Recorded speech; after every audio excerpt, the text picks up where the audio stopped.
বৃষ্টি বৃষ্টি ওয়েদার আছে, একটু মাংস আর ফ্রাইড রাইস করো না। ফ্রাইড রাইস তুমি খাবে?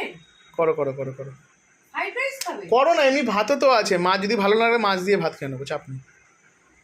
আগে তো করো। তুমি প্লেন ভাত ছেড়ে ফ্রাইড রাইস? আরে বাবা আগে তো বলছি করো না, ভালো লাগলে খাবো, নাহলে মাছ ভাত খেয়ে নেবো, চাপ নেই। মানে ফ্রাইড রাইস তো করবো আবার প্লেন ভাতও করবো? তো প্লেন ভাত তো আছে তো,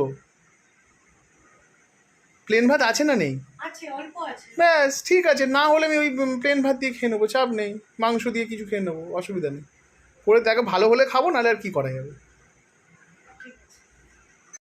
মাঝে মাঝে আমার বরের উপরে না ভীষণ রাগ ধরে, একটা কথা শুনতে চায় না। ঘরে ভাত করে রেখেছি, না একটু বৃষ্টি হলো, ব্যাস অমনি ওর মাংস খেতে ইচ্ছা করলো। আর বরাবর ও কিন্তু মাংসের সাথে প্লেন ভাতটাই পছন্দ করে, জানো তো। ও কিন্তু ফ্রাইড রাইস পোলাও একদম পছন্দ করে না। মানে ওর কাছে কিন্তু প্লেন ভাতটাই সব থেকে প্রিয় খাবার। কিন্তু আজ ওর ইচ্ছে হয়েছে ফ্রাইড রাইস খাবে। কি বলবো বলো? আমি ভাত করে রেখেছি, এখন বলছে ফ্রাইড রাইস করতে। আর কি, বরের আবদারে এবার লেগে পড়লাম রান্না করতে। প্রথমেই দেখো মাংসটা ফ্রিজ থেকে বার করে ঠান্ডাটা ছাড়িয়ে নিয়ে ম্যাগনেট করে রেখেছি। আর এদিকে দেখো আগে থেকেই তো সব কেটে কুটে নিলাম, নিয়ে এবার মিক্সিতে মশলাটাও করে নেব। তারপর আর কি, ধাপে ধাপে এক এক করে মাংসটা এদিকে কষাবো, আর ওদিকে ভাতটা করে নিয়ে ফ্রাইড রাইসের জোগাড়টা করব। মাঝে মাঝে রাগ হয় ঠিক কথা, কিন্তু তারপর ভাবি ওই বা কী করবে, আমাকে ছাড়াও কাকেই বা বলবে।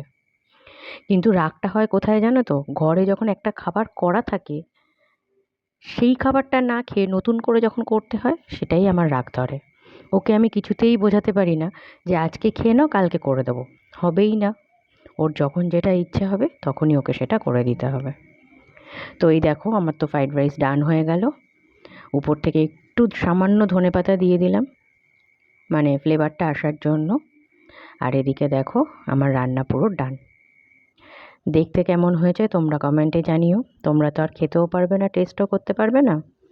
তো দেখো আজ আমার বরের আবদারে বাড়িতেই করে ফেললাম ফ্রাইড রাইস আর সাথে কষা মাংস।